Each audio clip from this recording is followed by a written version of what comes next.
శ్రీ గురుభ్యో నమః. నేను మీ ప్రసాద్. మీరు చూస్తున్నారు ప్రసాద్ ఆస్ట్రాలజీ యూట్యూబ్ ఛానల్. నేను గతంలో ఈ పంచాంగము అంటే తిథి, వారము, నక్షత్రము, యోగము మరియు కరణము అనే పంచాంగము అనే అంశంలో భాగంగా కొన్ని వీడియోలు పెట్టాను. ఆ వీడియోలోనే 1, 2 కామెంట్లు వచ్చాయన్నమాట. ఏంటంటే ముఖ్యంగా ఈ కరణానికి సంబంధించిన అధిష్టాన దేవతలు, అలాగే మిగిలిన ఈ తిథి, వారానికి సంబంధించిన దేవతలు ఎవరు అని ఒకళ్ళిద్దరు పెట్టారనమాట. దానికి గాను ఈ వీడియోలో మొత్తం ఈ పంచాంగము అనే అంశంలో తిథి, వారము, నక్షత్రము, యోగము మరియు కరణము వీటి యొక్క దేవతల గురించి ఈ వీడియోలో ఒక చిన్న వీడియో చేద్దాం అని సంకల్పించానమాట. ఇప్పుడు ఆ వీడియో వస్తుంది, చూడండి. దానికంటే ముందుగా మన ఈ వీడియో కనుక మీకు నచ్చితే లైక్ చేయండి, అలాగే మీ బంధుమిత్రులందరికీ కూడా షేర్ చేయండి. దాంతోపాటుగా సబ్స్క్రైబ్ చేసుకోకపోతే దయచేసి సబ్స్క్రైబ్ చేసుకోండి. ఇక వీడియోలోకి వెళ్దాం. ముందుగా తిథులు. ఈ తిథుల్లో ముందుగా పాడ్యమి. ఈ పాడ్యమి తిథికి అధిదేవత అగ్నిదేవుడు, అదే విధియ అంటే ద్వితీయ అని కూడా అంటారనమాట.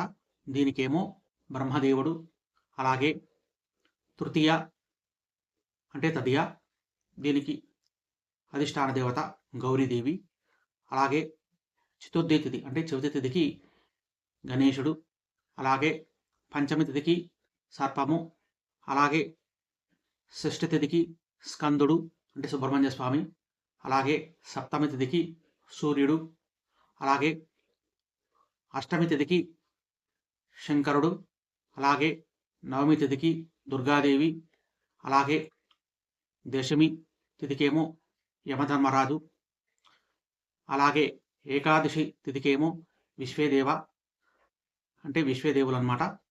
అలాగే ద్వాదశి తిథికి విష్ణుమూర్తి, ఇక త్రయోదశి తిథికి మన్మధుడు, చతుర్దశి తిథికి భవానీ శంకరుడు అనమాట.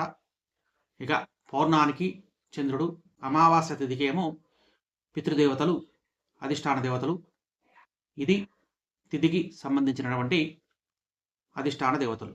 ఇక వారానికి వస్తే మామూలుగా ప్రతి వారానికి మనము ఈ నవగ్రహాల అధిదేవతలుగా భావిస్తాము. దాంతోపాటుగా ఆదివారానికి సూర్యనారాయణుడు, అలాగే సోమవారానికి శంకరుడు, మంగళవారానికి హనుమంతుడు లేదా సుబ్రహ్మణ్య స్వామిని మనం పూజిస్తాము. దాంతోపాటు బుధవారానికి విష్ణుమూర్తి, అదే గురువారానికి దత్తాత్రేయుడు కానీ, లేకపోతే గురు సంబంధమైన దేవతలు అంటే సాయిబాబా కానీ, దత్తాత్రేయుడు కానీ, ఈ విధంగా.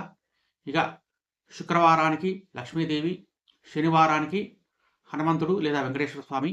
ఈ విధంగా మనము వారానికి అధిదేవతలుగా భావిస్తాము.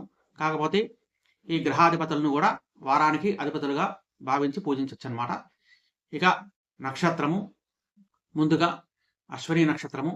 ఈ అశ్విని నక్షత్రానికి మామూలుగా అశ్విని దేవతలు, వీరినే మనము తదాస్తు దేవతలు అని పిలుస్తాము.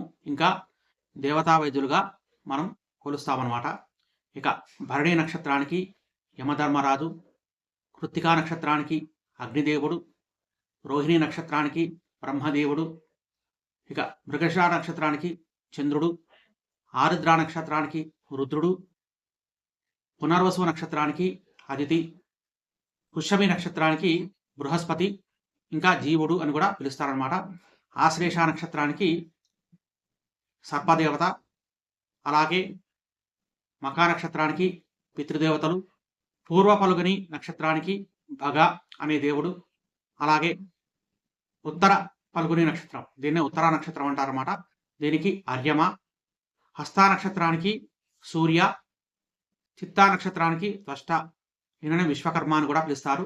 ఇక స్వాతి నక్షత్రానికి వాయువు, విశాఖ నక్షత్రానికి ఇంద్రాగ్ని, అనురాధ నక్షత్రానికి మిత్ర అనే సూర్యుడిని, అలాగే జ్యేష్ఠ నక్షత్రానికి వాసవ అనే ఇంద్రుణ్ణి, అలాగే మూల నక్షత్రానికి నిరుతి, పూర్వాషాఢ నక్షత్రానికి ఆపవస్ అనేటువంటి దేవుణ్ణి, ఉత్తరాషాఢ నక్షత్రానికి విశ్వేదేవాను, అలాగే శ్రవణ నక్షత్రానికి విష్ణుమూర్తిని, ధనిష్ట నక్షత్రానికి వసుని, అలాగే శతభిష నక్షత్రానికి వరుణ దేవుణ్ణి, అలాగే పూర్వభద్ర నక్షత్రానికి అజేయకపాదుడు అనే దేవుణ్ణి, ఉత్తరాభద్ర నక్షత్రానికి అహిర్బుద్న అనేటువంటి దేవుణ్ణి, అలాగే రేవతి నక్షత్రానికి పూష అనేటువంటి దేవుణ్ణి మనము అంటే దేవతలుగా కొలుస్తామన్నమాట. వీటికి అధిష్టాన దేవతలు అన్నమాట. తర్వాత యోగాలకు సంబంధించినటువంటి దేవతలు విష్కుంభ అనేటువంటి యోగానికి సూర్యుడు, ప్రీతికి శుక్ర, ఆయుష్మాన్కి శని, సౌభాగ్యకు బృహస్పతి, శోభనకు అగ్ని, అతిగండకు సోమ, సుకర్మకు శంకర, ధృతికి సర్ప, శూలకు శంకర, గండ అనే యోగానికి వరుణుడు, వృద్ధి అనే యోగానికి దక్ష ప్రజాపతి, ధ్రువ అనే యోగానికి విష్ణుమూర్తి, వ్యాఘాత అనే యోగానికి అశ్విని కుమారుడు, హర్షణ అనే యోగానికి అగ్ని, వజ్ర అనే యోగానికి ఇంద్రుడు, సిద్ధి అనే యోగానికి కాల, వ్యతిపాత అనే యోగానికి సూర్యుడు, రుద్ర అగ్ని కూడా, ఇంకా వరియాన్ అనే యోగానికి మాతలి, పరిగా అనే యోగానికి గణపతి, శివ అనే యోగానికి ఆదిపురుషుడు, సిద్ధ అనే యోగానికి లక్ష్మి, సాధ్య అనే యోగానికి శారద, శుభ అనే యోగానికి అష్టవసువులు, అలాగే శుక్ల అనే యోగానికి చంద్రుడు, బ్రహ్మ అనే యోగానికి వశిష్ఠ, ఇంద్ర అనే యోగానికి స్వష్ట, వైద్రుతి అనే యోగానికి రుద్ర, సూర్య అనే యోగానికి సోముడు ఈ అధిష్టాన దేవతలు అన్నమాట. ఇక కరణములు, ఈ కరణములకు సంబంధించినటువంటి దేవుళ్ళు అంటే అధిష్టాన దేవతలు అన్నమాట. కింస్తుగ్న అనే కరణానికి వాయువు, భవ అనే కరణానికి ఇంద్రుడు, బాలవ అనే కరణానికి బ్రహ్మ, కౌలవ అనే కరణానికి మిత్ర, అలాగే తైతుల అనే కరణానికి సూర్య, అలాగే గరజ లేదా గరజి అని కూడా కొంతమంది పిలుస్తారనమాట. దీనికి అధిష్టాన దేవత భూమి, అలాగే వనిజ అనే కరణానికి లక్ష్మీదేవి, అలాగే దిష్టి అనే కరణానికి యముడు, అలాగే శకుని అనే కరణానికి కలి అంటే కలిపురుషుడు అనమాట. ఇక చతుష్పాద అనే కరణానికి వృషభ, అలాగే నాగ అనే కరణానికి సర్పదేవుడు ఈ అధిష్టాన దేవతలు అన్నమాట. అంటే ఇవి కరణాలు, వీటికి అధిష్టాన దేవతలు అన్నమాట. అంటే మనము ఏ తిథిలో పుట్టాము, ఏ వారంలో పుట్టాము, ఏ నక్షత్రంలో పుట్టాము, ఏ యోగంలో పుట్టామో, ఏ కరణంలో పుట్టామో తెలుసుకొని వాటికి సంబంధించిన అధిష్టాన దేవతల యొక్క హవనాలు చేసుకోవటం కానీ అంటే హోమాలు చేసుకోవటం కానీ, ఆ దేవతలకి నమస్కారం చేసుకోవడం లేదా వాటిని వీలున్నంత వరకు ఆరాధన భావంతో గనక ఉంటే మనకు అన్ని రకాల మంచి జరుగుతుంది అని మన సనాతన సాంప్రదాయంలో ముఖ్యంగా ఈ పరిహారాల్లో చెప్తారన్నమాట. మనకు మన జాతకంలో ఉండేటువంటి కొన్ని రకాల దోషాలు పోయి మనకు కొంత మంచి జరిగే అవకాశం ఉంటుంది. ఇది పరిహార మార్గాల్లో మామూలుగా జ్యోతిష్యులు అప్పుడప్పుడు సూచించే మార్గాలన్నమాట. అందుకే ఈ దేవతల్ని తెలుసుకొని వాటిని మనము గమనించడం, వాటికి మనం పూజ చేసుకోవడం అనేది పరిపాటిగా వచ్చేటువంటి ఆచార వ్యవహారాలు అన్నమాట. ఇది ఈ పంచాంగంలో తిథి, వార, నక్షత్ర, యోగ, కరణ దేవతల యొక్క వివరాలు.